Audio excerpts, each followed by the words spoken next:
इस वीडियो को लाइक करें, हमारे चैनल को सब्सक्राइब कर बेल आइकन जरूर प्रेस करें हमारी न्यू वीडियो सबसे पहले देखने के लिए। और देखिए भगवान आए हैं आज वामन बन के। बोले क्यों? बोले भगवान के एक रूप लेने में कई बार कई भक्तों पर कृपा करनी होती है। भगवान की गिरधर की लीला तो सब गिरधर ही जाने। भक्त ने उन्हें भिक्षा का पात्र दिया और स्वयं भगवती माँ अन्नपूर्णा ने उन्हें भिक्षा दी और लेकर के अपने गुरुदेव के पास गए तो गुरुदेव ने कहा कि भिक्षा तो बहुत थोड़ी है, हमें बहुत भिक्षा ला करके दो। बोले क्या ला करके दूं? कि बोले तीनों लोगों को भिक्षा में हमें ला करके दो। कि वो कहाँ मिलेंगे? कि जाओ नर्मदा नदी के किनारे बलि राजा यज्ञ कर रहा है। वामन भगवान को जब भिक्षा के लिए भेज दिया, नर्मदा नदी के किनारे पर हैं और छोटे से वामन भगवान बोले इतनी गहरी नदी को पार कैसे करें? तो एक मालवा क्षेत्र के लंबे से ब्राह्मण वहां होकर के गुजर रहे थे। सज्जनों, वामन भगवान ने कहा कि हे ब्राह्मण देवता, हमें ये नदी पार करवाओ। ब्राह्मण भगवान ने कहा कहाँ जा रहे हो? तो वामन भगवान कहते हैं कि हम जा रहे हैं राजा बलि के यहाँ यज्ञ में भिक्षा लेने के लिए। तो बोले कि देखो जो भिक्षा में धन मिलेगा उसमें से आधा धन हमको देना पड़ेगा। कि ठीक है, आप नदी पार कराओ, हम आपको आधा धन दे देंगे। सज्जनों, जैसे ही अपने कंधों पर उस ब्राह्मण ने भगवान को बिठाया, वामन भगवान कंधों पर बैठ करके जब जा रहे हैं और जैसे ही उन्होंने उनके पैर में वज्र अंकुश के चिन्हों को देखा तो समझ गए कि ये तो भगवान हैं। कहा कि महाराज, अब तो हमारा मन हो रहा है नर्मदा में डुबकी लगाने का।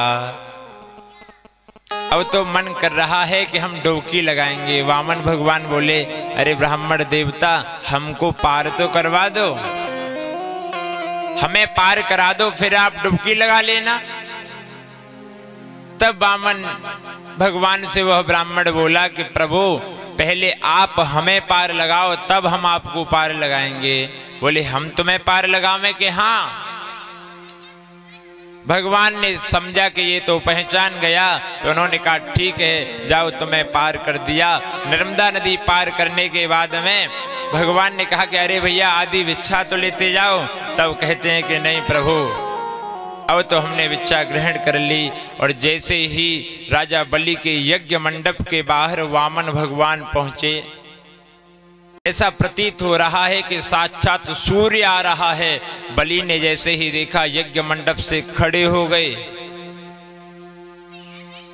और बाहर आकर के प्रणाम किया तो वामन भगवान अभी माला जप रहे हैं, बोल नहीं रहे, मौन हैं। बोले सामने वाले पर जब प्रभाव जमाना होता है तो भैया उसे कुछ तो दिखाना पड़ता है। पैरों में खड़ाऊ हैं, कोपीन धारण किए हुए हैं, मात्र एक यज्ञोपवीत पहने हुए हैं, कुशा का आसन है और एक छत्र लिए हुए हैं। राजा बलि ने कहा कि ब्राह्मण देव बोलिए और बताइए आप क्या मांगने के लिए आए हैं। आप जितना मांगोगे मैं आपको सब कुछ दे दूंगा। और जो राजा बलि के द्वार पर मांगने एक बार आ जाता है उसकी सभी इच्छाएं पूर्ण हो जाती हैं, फिर उसे कभी किसी के द्वार पर मांगने जाना नहीं पड़ता। वामन भगवान बोले तुम 99 यज्ञ कर चुके, अब ये 100वां यज्ञ क्यों कर रहे हो? बोले इंद्र बनने के लिए। बोले जिसकी खुद की इच्छा पूर्ण नहीं हुई वो दूसरों की क्या इच्छा पूरी करेगा? फिर भी कहते हैं कि आप मेरे द्वार पर आए हो तो मांग लो, क्या मांगना चाहते हो? कि नहीं नहीं, हम कुछ नहीं मांगना चाहते। कि मांगिए तो सही हे ब्राह्मण देव, आप मेरे द्वार से खाली मत जाओ। और मुझे तो ऐसा लगता है कि आप इतने सुंदर हैं, किसी ब्राह्मणी कन्या के संग में आपका मैं विवाह करवा दूं। बोले हमारे पास रहने के लिए घर तो है नहीं, आप हमारा विवाह करवाओगे तो हम रहेंगे कहाँ? कि बोले महाराज सुंदर महल भी दे दूंगा।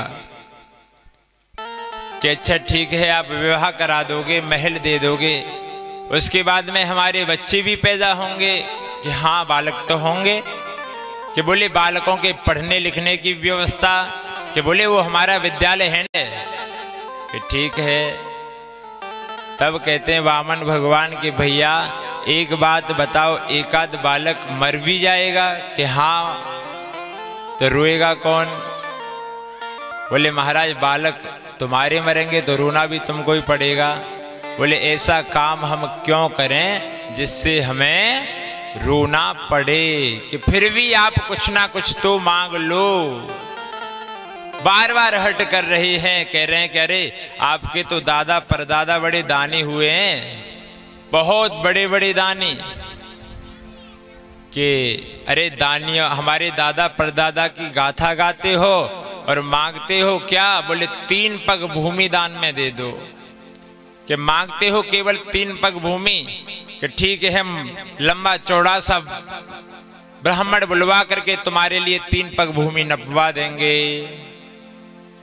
सज्जनों वामन भगवान ने कहा कि बोले नापेंगे भी हम अपने ही पैर, राज आप तो वामन ही रहे। कि ठीक है, कुछ भी हो, हमको तो आप 3 पग भूमि ही दे दो। सज्जनों शुक्राचार्य ने पहचान लिया कि ये विष्णु हैं और वामन का वेश बना करके इसे छलने के लिए आए हैं। राजा से मना किया कि राजा भूमि दान में मत दे। कि नहीं गुरुदेव, अब तो हमने कह दिया दान देने के लिए। कि नहीं, तू अपने गुरु की आज्ञा का उल्लंघन कर रहा है। क्या गुरुदेव, अब तो हमने वचन दे दिया और अगर हम वचन पूरा न करेंगे तो हमें पाप लगेगा। तो कहते हैं बेटा देख, कुछ जगह झूठ बोला भी जाता है। बोले कहाँ कहाँ? कि स्त्री नरम विवाहेषु भृत्यर्थे प्राण संकटे गौ ब्राह्मण हिंसायां नानृतं स्यात् जुगुप्सितम्। बता रहे हैं कि भृत्यर्थे प्राण संकटे के, बोले जहां व्यर्थ में ही प्राण संकट में पड़े हों और तुम्हें अपनी जान बचाने के लिए झूठ बोलना पड़े तो वहां झूठ बोल करके जान बचा सकते हो। बोले गौ ब्राह्मण हिंसायाम, जहां गौ की और ब्राह्मण की हिंसा हो रही हो, वहां उन्हें मारा जा रहा हो और वहां तुम्हारे झूठ बोलने से उनकी जान बच जाए तो वहां भी तुम झूठ बोल सकते हो। कहने लगे नहीं गुरुजी, मैंने तो संकल्प किया है, मैं तो भूमि दान में दूंगा। ठीक है, मैं तुम्हें श्राप देता हूं, तुम गुरु की आज्ञा का उल्लंघन कर रहे हो, जाओ तुम श्रीहीन हो जाओ। ठीक है गुरुदेव, तुम्हारा श्राप मुझे स्वीकार है। और सुनो, ये भगवान विष्णु है ना और मुझे छलने के लिए आए हैं, तो फिर भी ध्यान रखना कि लोग यही कहेंगे कि स्वयं विष्णु बलि के द्वार पर भिखारी बनकर के आए थे भिक्षा लेने के लिए। वामन भगवान बोले कि करो संकल्प, संकल्प करिए भूमि दान के लिए। वो बोले कि नहीं नहीं आप ऐसे ही नाप लो। बोले ना, ब्राह्मण कोई भी कार्य करवाते हैं तो पहले कहते हैं महाराज इस पूजा का संकल्प करो, बाद में तुम मुकर गए तो जैसे ही कमंडल में से जल देने लगे तो महाराज शुक्राचार्य मुनि उस कमंडल की नाल में जाकर के बैठ गए। शिष्य है अपना, चाहते हैं बचाना। वामन भगवान समझ गए और उन्होंने अपने आसन से एक कुशा का तृण निकाल करके कमंडल की नाल में डाल दिया।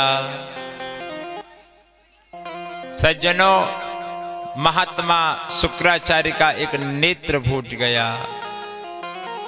जो व्यक्ति दान देने वाले को रोकता है, कहता है कि तू दान मत दे, तो भगवान उस पर भी यही कृपा करते हैं, बोले उसका एक नेत्र फूट जाता है।